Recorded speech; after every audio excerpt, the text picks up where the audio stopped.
The mechanisms through which symbols embed themselves into the human nervous system across generations deserve deeper exploration, because understanding these processes illuminates not just historical trauma, but contemporary challenges with hate symbols, propaganda, and the psychological architecture of extremism. When researchers studied how Nazi symbols retained their traumatic power decades after the regime's collapse, they discovered that the human brain doesn't distinguish cleanly between direct experience and vicarious trauma absorbed through family systems. Mirror neurons discovered in the 1990s provided a neurological basis for what therapists had observed clinically. When children watch their parents react with terror to stimuli like swastikas, their own neural pathways encode those fear responses as if they'd experienced the original trauma themselves. The grandmother collapsing at the Berlin construction site in 1989 wasn't just remembering. Her autonomic nervous system was reliving, and her grandson's nervous system was learning that this symbol meant existential danger, even though his rational mind knew the Third Reich had ended before he was born. Dr. Bessel van der Kolk's groundbreaking work on trauma and the body revealed that traumatic memories are stored differently than normal memories. They bypass the hippocampus, which provides temporal context and narrative structure, and instead get encoded directly into the amygdala and sensorimotor systems. This means that trauma memories feel eternally present rather than safely past, and they trigger full-body stress responses: elevated heart rate, shallow breathing, muscle tension, digestive disruption, whenever associated stimuli appear. For Holocaust survivors, the swastika became one such stimulus, permanently wired into their nervous systems as a danger signal. But here's where generational transmission becomes terrifying. Children raised by traumatized parents learn these responses through what researchers call social referencing, the process by which infants and children look to caregivers for cues about whether situations are safe or dangerous. A parent who tenses, whose breathing changes, whose voice shifts when encountering Nazi symbols, teaches their child's nervous system to respond identically, creating an embodied memory of trauma the child never directly experienced.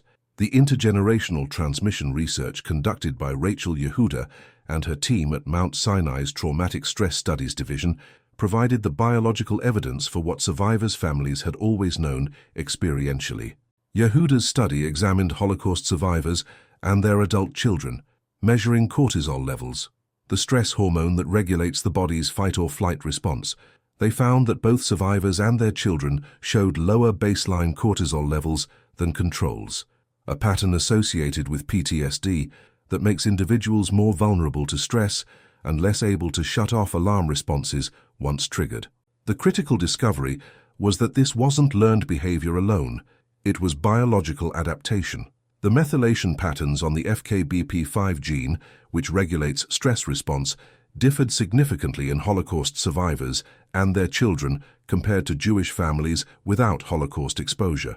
The parents' trauma had literally altered gene expression in ways that were transmitted to offspring, making them neurobiologically more sensitive to stress and threat even in objectively safe environments. When these individuals encountered swastikas or other Nazi symbols, their heightened stress sensitivity meant their physiological responses were more intense and prolonged than those without this biological inheritance. But the transmission wasn't purely biological, it was also deeply relational and cultural. Family therapist Murray Bowen's multi-generational family systems theory helps explain how emotional patterns repeat across generations through invisible loyalties and role assignments. In families where Holocaust trauma remained unspoken, children often became what therapists call symptom bearers, the ones who carried anxiety, depression, or somatic complaints that actually belonged to the family system as a whole, but that parents couldn't acknowledge or process. One common pattern was the replacement child phenomenon, where children born after the Holocaust were unconsciously assigned the role of replacing murdered relatives. These children grew up feeling they had to be perfect, to justify their existence, to compensate for losses they'd never caused. The psychological burden was crushing. They had to succeed enough to redeem their parents' suffering, but never outshine the idealized dead, and always remain vigilant because the world that had murdered their grandparents' families could turn murderous again at any moment. The swastika in this context wasn't just a historical symbol, it was a reminder of the fragility of safety, the proximity of catastrophe, and the obligation to remain perpetually on guard. For children and grandchildren of Nazi perpetrators, the transmission mechanisms were different but equally devastating. While Holocaust descendants inherited fear and vigilance, perpetrator descendants inherited shame and the terrible question of whether evil could be genetic. Psychoanalyst Jessica Yakeley's work with perpetrator families revealed patterns of what she termed malignant identification, the unconscious process by which children internalize not just their parents' values, but their secret guilts and disavowed parts. Children growing up in German families where Nazi participation was never discussed often reported feeling haunted by something I couldn't name, experiencing nightmares about violence they'd never witnessed, or feeling compelled to atone for crimes they'd never committed.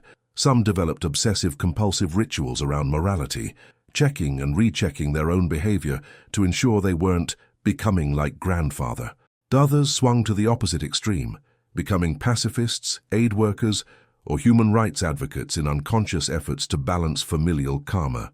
The swastika, for these descendants, became a symbol not of external threat, but of internal contamination.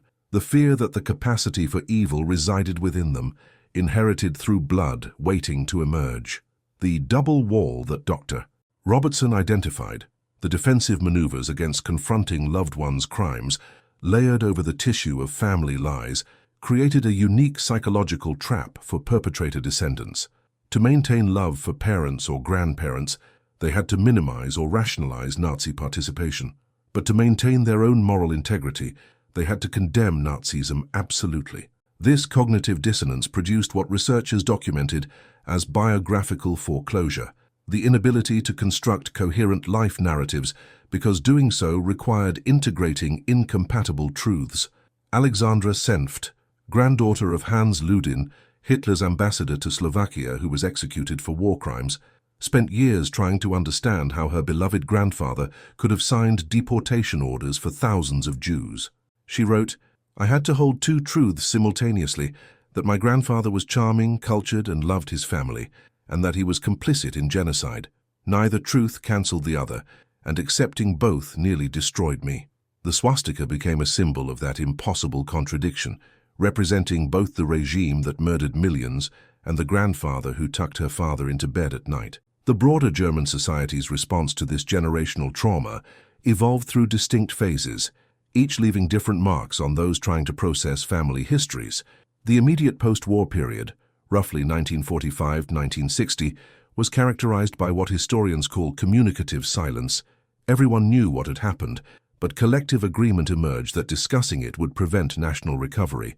Children growing up in this era absorbed the silence as a message that their questions were dangerous, that certain topics threatened family stability, and that the past should remain buried. Psychotherapist Sabine Wangermann notes that many of her patients from this generation described childhoods where the war was spoken of as if it were a natural disaster, something that happened to Germany rather than something Germany perpetrated. This passive framing allowed families to position themselves as victims while avoiding responsibility, but it created profound confusion in children who sensed their parents' unacknowledged guilt and shame. The swastika, rarely displayed but omnipresent in suppressed memory, became associated with this suffocating silence. The 1968 student movement marked a dramatic shift, as the generation born during or immediately after the war confronted their parents with demands for truth and accountability. The slogan, "Unter den Talaren, Muff von 1000 Jahren," under the academic robes, the mustiness of 1,000 years, captured their rage at institutions that had whitewashed Nazi participation and their parents' generation that had maintained comfortable silence. But this confrontation, while psychologically necessary, often occurred without therapeutic containment or nuance. Many families fractured as adult children condemned parents absolutely, cutting off contact and losing any possibility of understanding the complex human realities beneath ideological positions. The pendulum swung from silence to accusation, leaving little space for the difficult conversations that might have allowed genuine processing. For those caught in these family wars, the swastika became a weapon, children wielding it as proof of parental evil, parents retreating into defensive positions that prevented acknowledgement of harm. The trauma deepened rather than healed because confrontation without compassion typically produces more rigid defenses rather than genuine transformation. The third phase, emerging in the 1990s and continuing today, involves what researchers call working through rather than either silence or confrontation.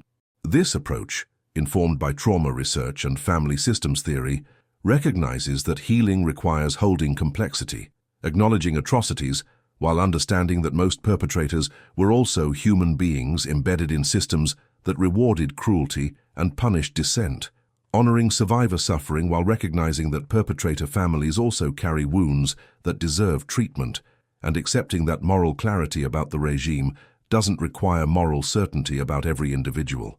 Within it, the German Kriegsenkel movement exemplifies this shift, creating spaces where grandchildren of W2E can explore inherited trauma without shame or defensiveness, can ask questions their parents couldn't answer, and can integrate family histories into coherent narratives that neither excuse nor demonize their ancestors.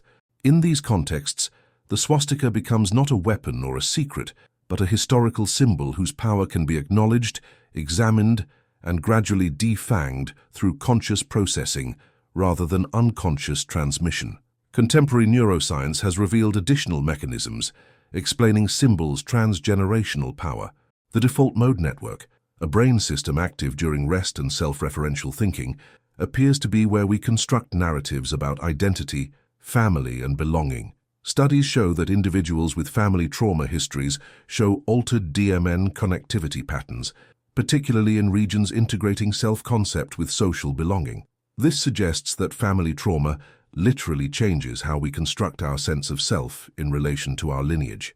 For descendants of Holocaust survivors, the DMN may overactivate threat detection networks when processing family identity, while for perpetrator descendants, it may trigger shame and dissociation when integrating family history into self-concept.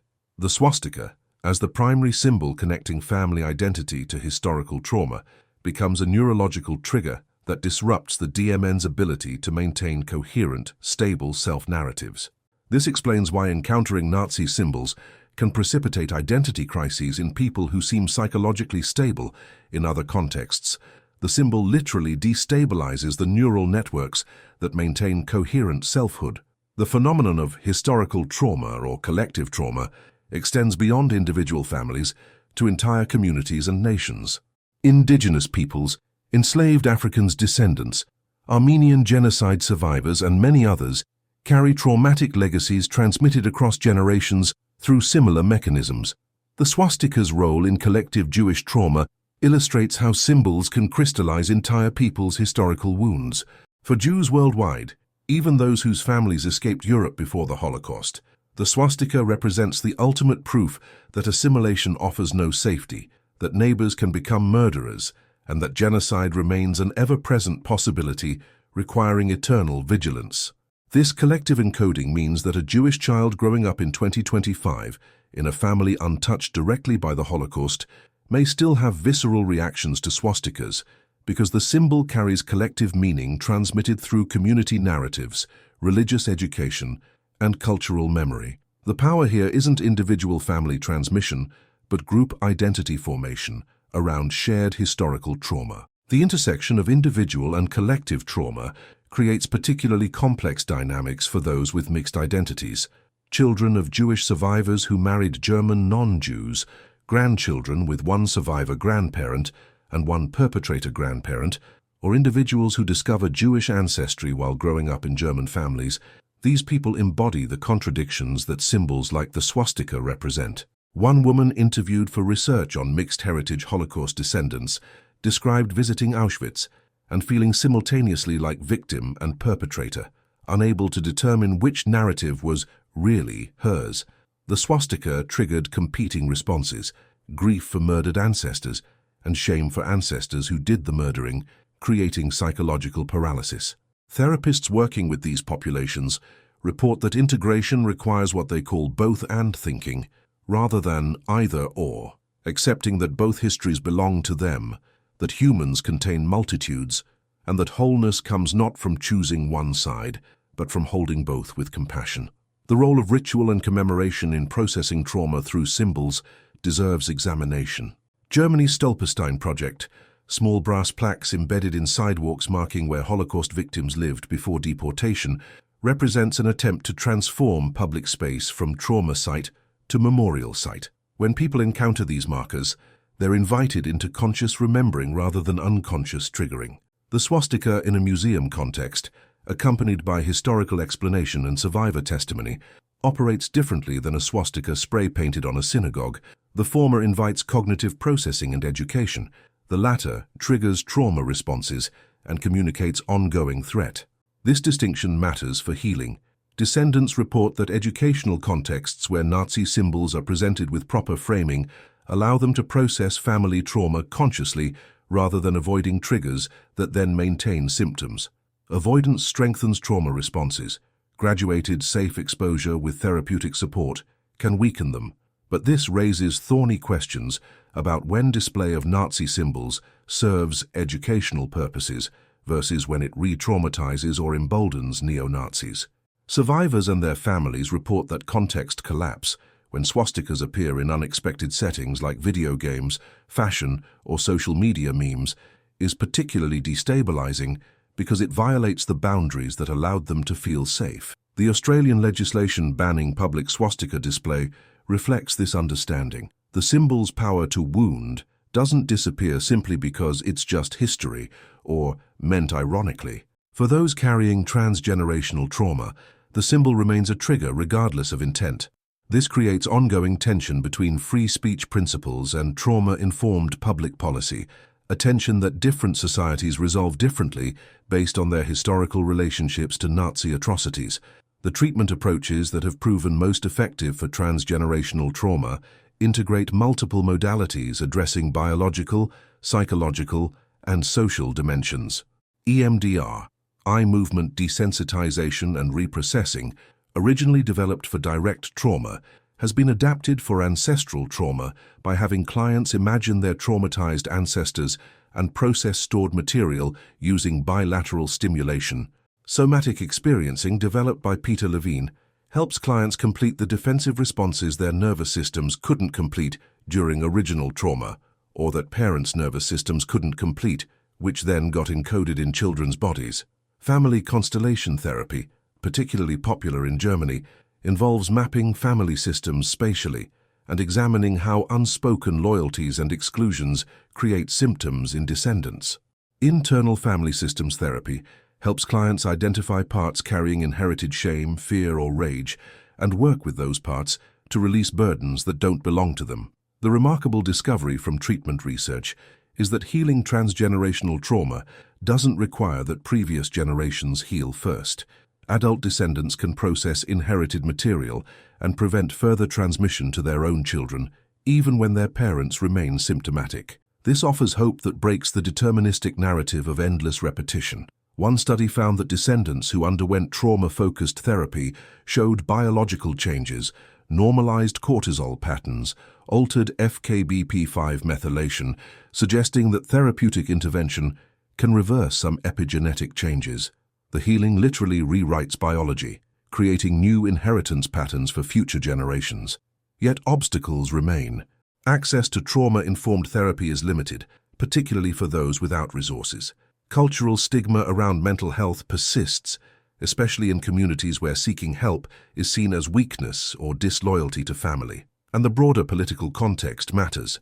When neo-Nazi movements grow and swastikas reappear in public spaces, it re-traumatizes survivors and descendants while confirming their fears that the past could repeat. The psychological work of healing transgenerational trauma occurs within social contexts that either support or undermine that work.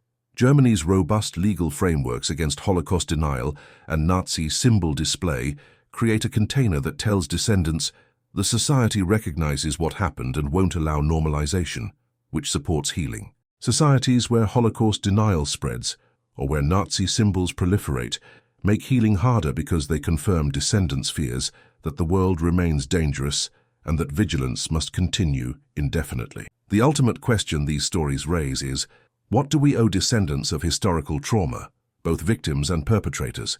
Do we owe acknowledgement that their suffering, while different from their ancestors, is nonetheless real and deserving of treatment? Do we owe education that prevents symbolic triggers while teaching history honestly? Do we owe policies that balance free expression with protection from hate symbols that weaponize historical trauma? Different societies answer differently, but the research makes clear that ignoring transgenerational trauma doesn't make it disappear. It just ensures another generation will inherit what couldn't be processed consciously and will pass it forward through their own parenting, their nervous systems, and the silences they maintain to protect themselves from unbearable knowledge. The power of Nazi symbols to wound across generations reveals something profound about human consciousness. We are not separate individuals, but nodes in networks of relationship that extend backward and forward in time. The woman collapsing in Berlin in 1989, the grandson crying without knowing why, the therapist documenting patterns that repeat across families, they're all participating in a collective reckoning with evil that demands more than historical knowledge. It demands psychological transformation, somatic healing, and the courage to feel what previous generations couldn't feel, to speak what they couldn't speak, and to break silences that protect no one while poisoning everyone. That work is happening now, in therapy rooms and living rooms, in research labs and memorial sites, wherever descendants choose consciousness over unconscious repetition. The swastika's shadow is long, but it's not infinite. With each generation that processes rather than transmits, that feels rather than dissociates, that speaks rather than silences, the shadow shortens. The inheritance transforms from symptoms into stories, from somatic nightmares into conscious memory, from wounds that divide into wisdom that connects. That transformation is the true resolution, not forgetting but remembering differently, with compassion for human fragility and determination that the next generation will inherit healing rather than harm. Berlin, 1989. An elderly woman stands frozen before a construction site where workers have uncovered an old Nazi banner buried beneath rubble for 44 years. Her hands tremble violently. She cannot move. She cannot breathe. Her grandson, born 3 decades after the war ended, feels his own chest tighten inexplicably as he watches her collapse. He doesn't understand why tears are streaming down his own face. This is the hidden inheritance of war, trauma that doesn't end when the guns fall silent, but echoes through bloodlines carried in silence, in nightmares, in the very way families learn to love or fail to. The swastika, a symbol that Adolf Hitler personally designed in 1920, combining ancient imagery with the colors of the German imperial flag, red, black, and white. By 1933, it flew over every government building in Germany. By 1935, the Reich flag law made it the official national emblem. And by 1945, it had become the most recognized symbol of hatred, genocide, and industrialized murder in human history. But here's the twist that changes everything. The psychological devastation this symbol inflicted didn't end with Germany's surrender. It metastasized across generations, affecting not just Holocaust survivors and their descendants, but also the children and grandchildren of Nazi soldiers, Hitler Youth members, and ordinary Germans who lived under the swastika's shadow. Consider these staggering numbers.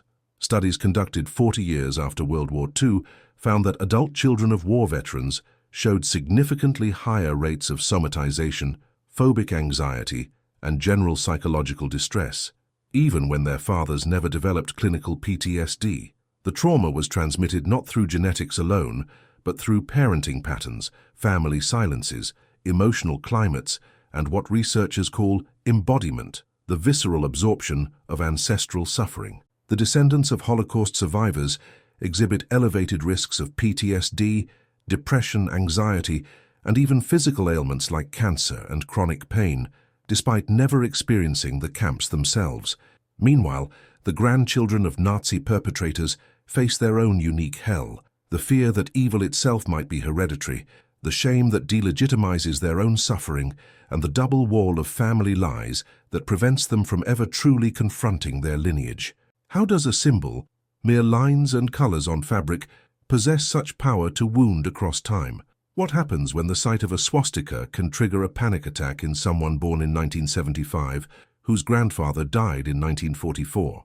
This is not a story about history. This is a story about the present, about families still living in the shadow of a flag that flew for only 12 years, but whose darkness stretches across a century. To understand how Nazi symbols gained their transgenerational power, we must return to the 1930s, a decade when Germany transformed from a struggling democracy into a totalitarian state that weaponized imagery with unprecedented sophistication. The Weimar Republic, born from Germany's defeat in World War I, staggered under impossible reparations, hyperinflation so severe that people used million-mark notes as wallpaper, and the humiliation of lost territory and military restrictions. By 1930, 6 million Germans were unemployed. Poverty gnawed at families.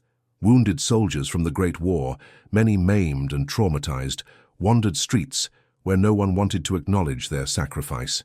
Into this despair stepped Adolf Hitler and the National Socialist German Workers' Party, offering not just economic solutions but psychological salvation, a narrative of Germanic superiority, a scapegoat for suffering, and a symbol that would unite the nation. Hitler understood what modern psychologists now call identity fusion, the way symbols can merge individual identity with group identity, creating bonds stronger than family. The swastika, which he adapted from an ancient symbol used across cultures from India to Native American tribes, was tilted at a 45-degree angle and placed on a red background. Hitler wrote in Mein Kampf that the red represented the social idea of the movement, the white the nationalist idea, and the swastika the mission of fighting for victory of the Aryan race. But the symbol's power wasn't just visual, it was omnipresent. By 1933, the swastika appeared on flags, armbands, stamps, coins, books, buildings, and even children's toys. Psychologist Sergei Chakotin, witnessing the Nazi rise, was disturbed by the sheer ubiquity of the swastika, recognizing its psychological impact as a form of mass conditioning. The symbol became what traumatologists would later call a conditioned stimulus, something that, through repeated association with experiences of power, fear, violence, and national identity, became psychologically inseparable from those experiences. For German children growing up in this era, the swastika wasn't just a political symbol, it was the wallpaper of childhood. 8 million children joined the Hitler Youth after 1936, when membership became compulsory. Alfons Heck, who rose to high command in the Hitler Youth and received the Iron Cross from Hitler himself, later recalled, "We were so elated when my gun crew shot down a B-17.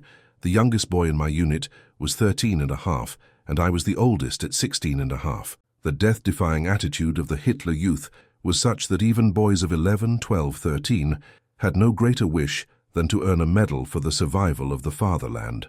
The psychological architecture being built here, the fusion of identity with symbol, the association of the swastika with belonging, purpose, and love from authority figures, would create wounds that these children couldn't articulate for decades. Simultaneously, for Jewish families and other targets of Nazi persecution, the swastika became a trigger for existential terror. Henry Baum remembered avoiding streets where the Hitler Youth were, being called names by people as he walked by. A neighbor told his father that he could no longer be friendly with the Baums because his son was in the Hitler Youth. The symbol marked buildings that Jews could not enter, documents that stripped them of citizenship, and eventually the armbands worn by those who would murder their families. This dual reality, the swastika, as source of pride for some, terror for others, created a psychological split in German society that would never fully heal. Dr.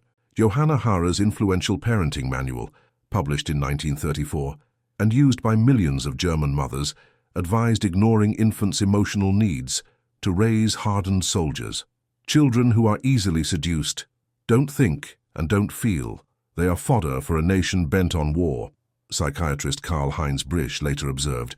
This systematic emotional neglect, combined with the omnipresent symbols of the regime, didn't just create soldiers, it created parents who would pass down attachment disorders, emotional unavailability, and unprocessed trauma to their children and grandchildren.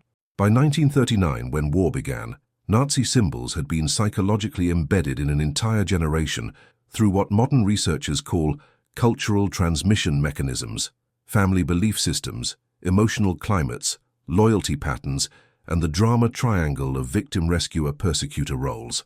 The stage was set not just for military conflict, but for psychological wounds that would outlast any ceasefire. The machinery of war was not only tanks and planes, it was the conditioning of millions of minds to associate national identity with a symbol that demanded absolute obedience, that promised belonging in exchange for moral surrender, that fused childhood innocence with genocidal ideology. The families who lived through this era absorbed the swastika's meaning into their nervous systems. For those who embraced it, the symbol represented the most formative years of their lives, years of purpose, community, and meaning, however twisted that meaning was. When the regime collapsed, these individuals faced a shattering cognitive dissonance.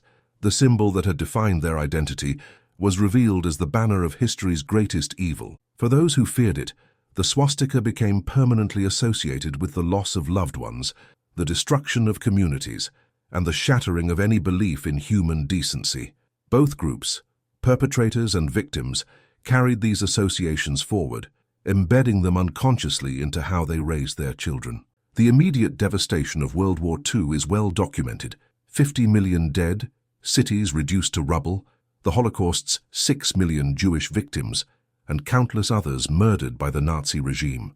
But the challenges that would echo through generations began in the war's immediate aftermath, in the silences, the shame, and the impossible psychological task of processing trauma in a society that wanted only to forget. For German soldiers returning home, many carrying the psychological scars we now recognize as PTSD, there was no framework for healing. Psychoanalyst Hartmut Raderbold, himself a war child, recalled, "My analysis instructor had been a high-ranking member of a communist underground party during the Nazi period and led a very dangerous existence.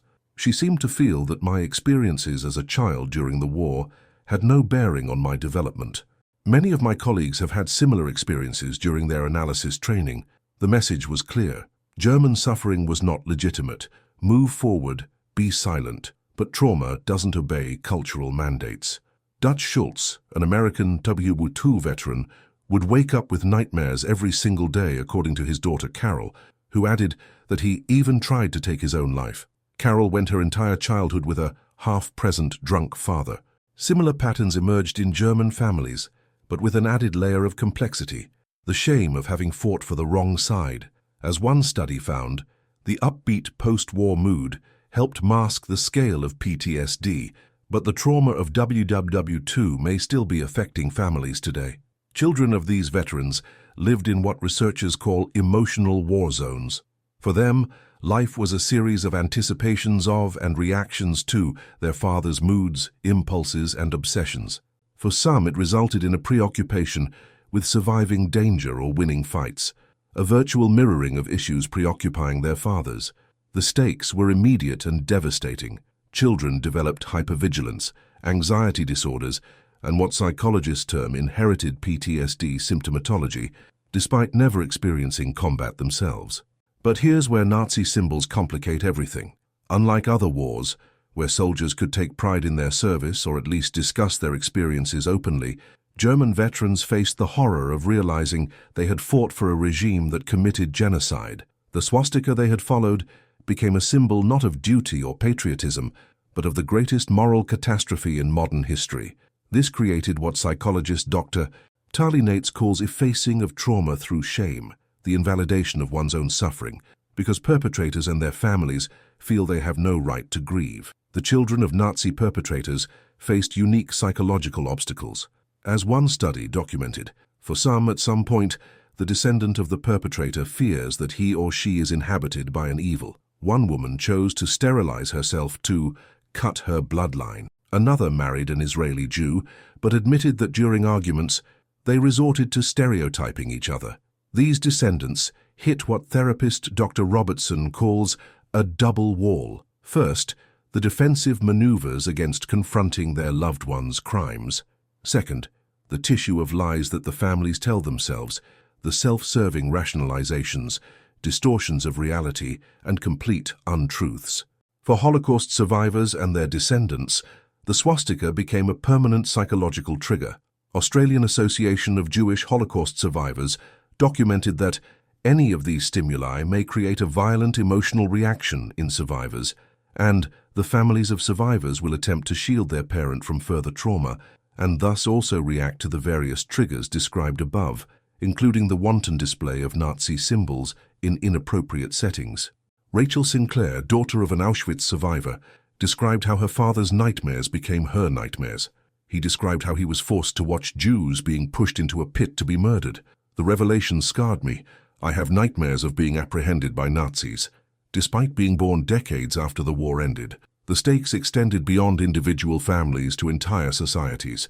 Research on the Kriegsenkel, Germany's grandchildren of the Second World War, born in the 1960s and 1970s, found that these individuals feel that through processes of transgenerational transmission, unresolved war experiences were passed on to them by their families and are largely responsible for their emotional problems, from depression and anxiety disorders to relationship breakups and career problems.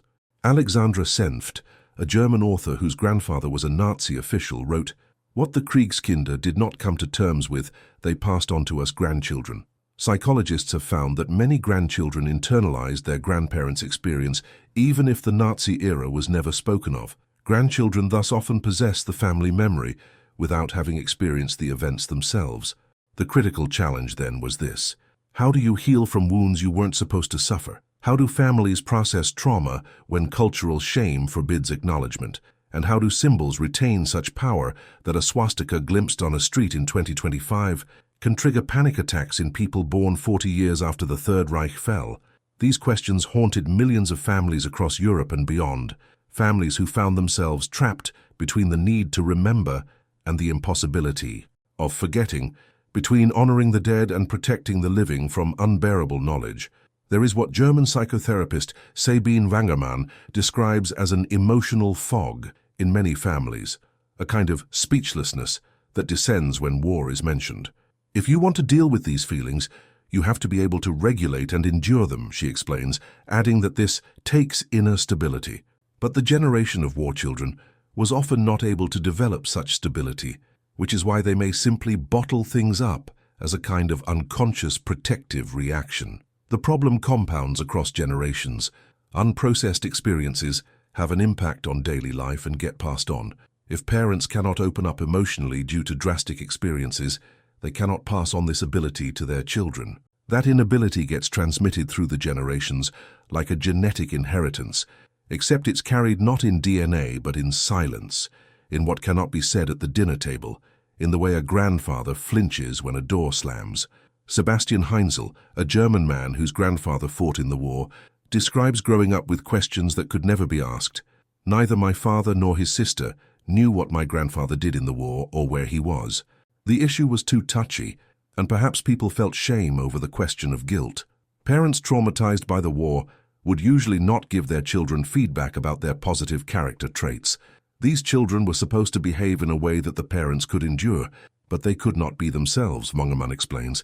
It's not enough that I am just the way I am. I have to do something to be recognized and to acknowledge myself, Heinzel reflects. Both his grandfather and his father were to a certain degree workaholics. Was it a kind of unconscious compensation for the guilt from World War II? He can't say for sure, but he can't rule it out either. The transformation in understanding generational trauma began in the 1960s and 1970s. But the climactic realization came through decades of clinical observation, survivor testimony, and groundbreaking research that fundamentally altered how we understand the inheritance of psychological wounds. The true turning point wasn't a single battle or event. It was the moment when silence broke, when descendants on both sides began speaking truths their parents and grandparents couldn't. In 1966, Canadian psychiatrist Vivian Rakoff published the first clinical observations of what he called survivor syndrome in children of Holocaust survivors, individuals exhibiting PTSD symptoms despite never experiencing the Holocaust themselves. This was revolutionary. Trauma, previously understood as individual and immediate, could somehow be transmitted across generations. By the 1980s, studies confirmed that offspring of war veterans showed heightened vulnerability to stress, increased depression scores, and higher rates of aggression and anxiety than those of non-veterans. The breakthrough came when researchers identified the mechanisms. It wasn't just learning trauma through stories. Studies 40 years post-war revealed that veterans' war exposure intensity, not just their PTSD diagnosis, correlated with psychological suffering in adult children. The transmission occurred through multiple channels: parenting patterns shaped by trauma, family belief systems developed as survival strategies, emotional climates where feelings were forbidden, and attachment disorders that prevented secure bonding. Dr. Hartmut Radebolt's patient stories illuminated this dynamic with devastating clarity. One patient came to him with serious relational and identity problems. One day this man found a thick book at home in which his mother had noted all kinds of information about his first year of life: weight, height, frequency of bowel movements, but not a single word about feelings. This emotional neglect, prescribed by Nazi-era parenting manuals and reinforced by post-war shame, created what researchers termed relational disorders, characterized by unusually strong loyalty toward parents and the conspicuous absence of any mention of conflicts.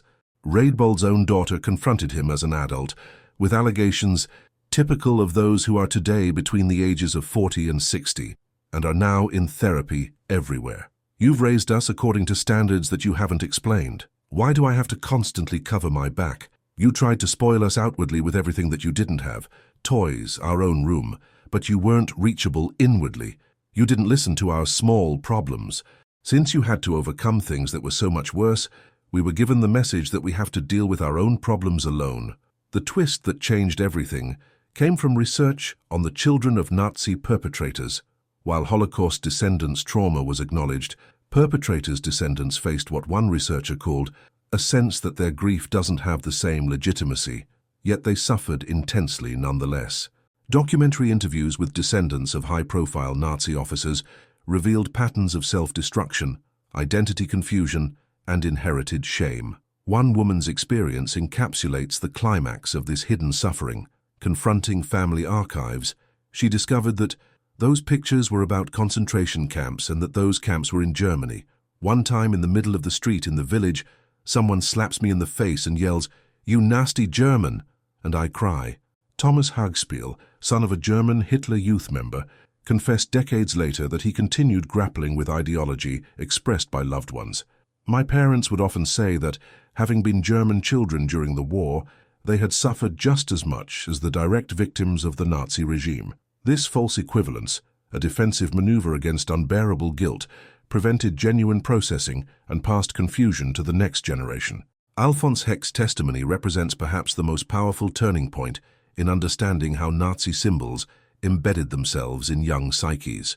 Rising to high command in Hitler Youth, he later reflected, "I had an overwhelming sense of betrayal in Nuremberg, and I recognized that the man that I had adored was, in fact, the biggest monster in human history." It's a devastating feeling. If you follow it to the conclusion that you are part of the human race, the experience of the Hitler Youth in Nazi Germany constitutes a massive case of child abuse. The swastika, which once represented belonging and purpose, became a symbol of profound betrayal, and this cognitive dissonance created psychological damage that his generation passed to their children through emotional unavailability and unexpressed shame. The climax extended to discoveries about embodiment, the physical manifestation of ancestral trauma. A 2023 study on Polish W2 trauma found that PTSD level mediated the relationships between adaptational styles and embodiment intensity. That mediation was additionally moderated by a lack of knowledge about W2 trauma among ancestors. In other words, not knowing one's family history made the physical symptoms worse. The body remembered what the mind was never told. Epigenetic research provided the final piece.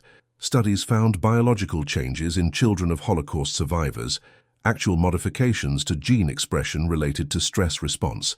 The researchers focused on FKBP5, a stress gene linked to PTSD, depression, and mood and anxiety disorders. The results suggested that Holocaust exposure had an effect on FKBP5 methylation, a mechanism that controls the gene's expression that was observed in parents exposed to the horrors of the concentration camps, as well as their offspring, many of whom showed signs of depression and anxiety. The trauma literally altered biology across generations. When Nazi symbols trigger panic attacks in third-generation descendants, it's not merely psychological association, it's a physiological response shaped by inherited stress sensitivity. The Romanian orphanage studies offered a chilling parallel that explained the mechanism. Children raised under emotional neglect, like those raised according to Johanna Hara's Nazi-era parenting manual, developed severe attachment disorders. In one experiment, 45% of institutionalized children obeyed a stranger, telling them to follow without question. As psychiatrist Karl-Heinz Brisch observed, children like this, who are easily seduced, don't think and don't feel, are fodder for a nation bent on war. Each refusal of caring means rejection. Infants experience existential fear when they are alone and hungry and receive no comfort. In the worst case, such experiences lead to a form of insecure attachment that makes it difficult to enter into relationships with other people in later life. The symbol's power, then, becomes clear. The swastika represented not just a political regime, but an entire system of emotional architecture, of belonging through obedience, of love withheld to create hardened soldiers, of identity fused with national purpose. When that system collapsed, it left millions with fractured identities, insecure attachments, and unprocessable shame. These psychological patterns, fear of abandonment, hypervigilance, emotional unavailability, unexpressed rage, became the inheritance passed to children who wondered why they felt anxious around their fathers, why family gatherings felt hollow, why intimacy terrified them. Research on Holocaust survivors revealed that parental mental health problems, perceived parenting quality, attachment quality, and parental gender all influenced the mental well-being of offspring. Survivor mothers were more influential for the well-being of their offspring than fathers. Having two survivor parents resulted in higher mental health problems compared to one. The caregiving style of Holocaust survivor parents was characterized by perceived inability to provide physical and emotional care and the perceived reversal of parent and child roles. Three major themes characterize the parent-child relationship: survival issues like overprotection and fear of separation, lack of emotional resources including emotional neglect and unpredictable emotional reactions, and coercion of the child to please the parents and satisfy their needs, including pressure to achieve and role reversal. Low self-esteem, distrust towards fellow human beings, and a pessimistic outlook on the world in general and on the future became the dominant messages conveyed to offspring. Children were exposed not to the traumas themselves, but to their parents' stories and their aftermath, including the message that the world is a dangerous place where children must be on guard against threats, big and small. That generalized anxiety disorder was more frequent than PTSD among these children of survivors made clinical sense to researchers. The parents were directly traumatized by Holocaust and post-Holocaust experiences, while children absorbed ambient fear without specific traumatic events. The resolution to this generational tragedy didn't come from grand political gestures or international tribunals. It emerged slowly, painfully, through individual acts of courage, breaking silence, confronting family lies, and seeking therapy that finally acknowledged their suffering as legitimate. By the 1990s and 2000s, therapeutic approaches specifically addressing intergenerational trauma gained traction. German therapists began recognizing patterns: patients disclosing disgust at their own bodies, following strict eating rules, unable to enter close relationships, all consistent with outcomes of Nazi-era child-rearing regimens. The Frankfurt University of Applied Sciences study that initially aimed to examine bombing and flight trauma adjusted its design when researchers realized so many conversations revolved around experiences in the family. The trauma wasn't from bombs, it was from the emotional climate those bombs created and that parents perpetuated. For children of perpetrators, resolution required what one therapist called creating a false self, a projection of what they want to be, because fully internalizing their family's past would be annihilatory to their psyche. Yet some found paths forward. One grandson of a Nazi official discovered at his grandfather's funeral that 20 strangers appeared, the family of his grandfather's Jewish childhood best friend. In 1938, after Kristallnacht, his 17-year-old grandfather had convinced his grandfather, the town banker, to get his best friend's family out of Germany. Facts about who my Opa was came to light and completely floored me, the grandson recalled. This complexity, that perpetrators could also be rescuers, that evil coexisted with love, allowed some descendants to hold contradictions without self-destruction. For Holocaust descendants, resolution involved what therapist Yael Eckstein described as transforming inherited sadness into advocacy. My dad's entire family was murdered. He was the only survivor of maybe 70 or 80 people. He experienced a lot of trauma, witnessed beatings and hangings constantly. I had a lot of sadness for what he went through growing up. It broke my heart.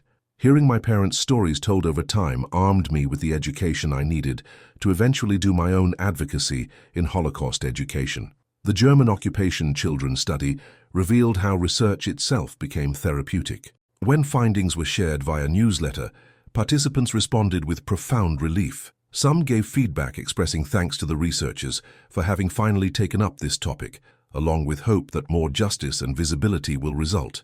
Others reported that their participation had initiated intensive reflection processes, which led them to a better understanding of their mothers and a more coherent comprehension of their own biographies. For others, participating in the study prompted them to search for their father again or to write down their life story. Being seen, having their suffering validated, created the first possibility for healing. The cultural shift has been profound. Germany's Kriegsenkel movement, grandchildren of the Second World War, now openly discuss inherited trauma in therapeutic frameworks. Books, documentaries, and support groups have proliferated. Laws banning the display of Nazi symbols in public contexts in Germany, Austria, and other nations reflect not just political correctness, but psychological understanding. These symbols continue to wound. The Australian Association of Jewish Holocaust Survivors' testimony, supporting legislation against swastika display, acknowledged that the display and misuse of such symbols reveals a lack of understanding of the horrific history of these symbols within living memory. It also highlights a lack of compassion for those who suffered under Nazi rule, as well as being disrespectful to survivors of the Holocaust and their families. Yet the legacy remains complex. Modern German soldiers returning from deployments in Afghanistan experienced what researchers term moral injury, trauma arising not from life-threatening events, but from witnessing or participating in acts that violate personal values. Studies found that shame, a central factor in WP2 intergenerational trauma, remains the primary predictor of depression and suicidal behavior in contemporary soldiers. The patterns repeat because the underlying mechanisms, attachment disruption, shame-based identity, emotional silencing, persist across generations and contexts. The swastika's meaning has undergone what scholars call transculturation, transformation through context. The symbol that once represented ancient spiritual concepts became, through Nazi appropriation, permanently associated with genocide. Captured Nazi flags kept by American veterans created moral dilemmas for their descendants. As meaningful as the signed flags can be, it's impossible to separate them from the swastika's meaning as a symbol of anti-Semitism and genocide. Museums struggle with how to display these artifacts without re-traumatizing survivors while educating new generations. The psychological research has expanded globally. Studies now examine intergenerational trauma transmission mechanisms in diverse contexts: war veterans worldwide, refugee families, communities surviving genocide. The insights gained from studying Nazi symbol impacts inform treatment approaches for descendants of soldiers from Vietnam, Iraq, Afghanistan, and ongoing conflicts. The understanding that veterans' war exposure intensity should be considered for mental health support, not just psychopathology, allows earlier intervention to spare offspring's suffering. Perhaps most powerfully, the legacy includes a fundamental reimagining of what constitutes trauma and who deserves healing. The initial post-war silence emerged from a belief that only direct victims merited sympathy. But as research revealed, trauma doesn't follow moral judgments. It follows attachment patterns, embodied responses, and family systems. Children of perpetrators suffer differently than children of victims, but both suffer. Recognition of this truth doesn't equate the suffering. The Holocaust remains uniquely horrific, but it acknowledges shared humanity in the descendants trying to live with inherited pain. The contemporary impact manifests in unexpected ways.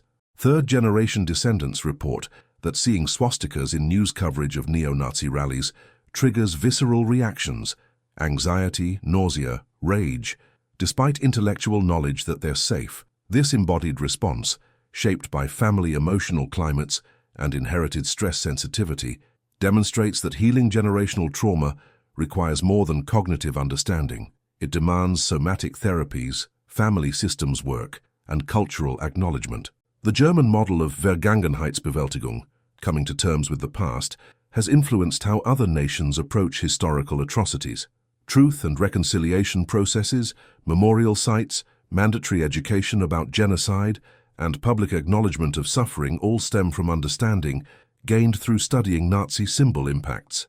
The recognition that symbols carry psychological power informs everything from hate crime legislation to trauma-informed education practices. Yet challenges persist. Some descendants still encounter what Dr. Radebold experienced in his own training, therapists who minimize war-related family trauma. Others face family systems that punish truth-telling, enforcing silence through guilt, loyalty demands, or threats of abandonment. The drama triangle, victim, rescuer, persecutor roles continues across generations in families that never processed the original trauma. Sebastian Heinzel reflects on his family's journey. I think there are many things that have not been worked through and many stories that have not been told. I think that's part of the job for our generation.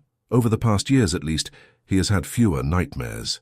That small victory, fewer nightmares for someone born decades after the war, represents the slow, painful work of healing generational trauma. It's the task of confronting what grandparents couldn't speak, what parents couldn't hear, what children absorbed into their bodies without words. The ultimate legacy may be this: Nazi symbols revealed that trauma is not individual, but systemic, not temporary, but transgenerational, not psychological alone, but embodied, cultural, and symbolic. The swastika became a teaching tool for understanding how symbols fuse with identity, how silence perpetuates suffering, and how healing requires not forgetting but remembering differently, with compassion for the human capacity for both profound evil and extraordinary resilience. The stories of families still living with Nazi symbol trauma 80 years after World War II ended teach us something essential about human psychology, memory, and the hidden costs of silence. These aren't distant historical curiosities. They're living testimonies to how deeply symbols can wound and how courageously people can heal when finally given permission to speak. If this resonates with you, consider what family stories remain unspoken in your own lineage. Do you know what your grandparents experienced during times of conflict? What fears did they carry that shaped how your parents loved you? Research consistently shows that descendants who lack knowledge about ancestral trauma suffer more severe physical and psychological symptoms than those who understand their family history. Having these conversations, difficult as they are, can break cycles of silence that perpetuate suffering across generations. For those carrying inherited trauma, whether as descendants of victims or perpetrators, know that your suffering is legitimate. You don't need to have experienced war directly to be wounded by it. Seeking trauma-informed therapy, particularly approaches addressing attachment, somatic responses, and family systems, can provide relief that previous generations never accessed. Your healing honors those who suffered while liberating your own children from inheriting pain that isn't theirs to carry. For educators and historians, remember that symbols aren't neutral. They carry psychological weight that affects people across time. Teaching about Nazi Germany requires sensitivity to descendants in your classrooms and audiences, awareness that images of swastikas can trigger genuine physiological distress in those whose family systems never processed the trauma. Context matters. Compassion matters. The goal isn't to sanitize history, but to teach it in ways that inform without re-traumatizing. Did your family experience World War II? Do you carry inherited fears, anxieties, or relationship patterns you've never fully understood? Share your story in the comments. Sometimes naming the inheritance is the first step toward transforming it. If you know someone struggling with generational trauma, whether from war, displacement, persecution, or other family wounds, share this video. Recognition that their experience has a name and a research basis can be profoundly validating. The symbols may be from the 1940s, but the healing is happening now in this generation, in families finding the courage to speak what their grandparents couldn't. That's the true legacy, not the swastika's darkness, but the human capacity to transform inherited pain into conscious compassion, to break silences that suffocate, and to ensure that future generations inherit stories instead of symptoms. Remember, you are not your ancestors' trauma. You are their hope for healing.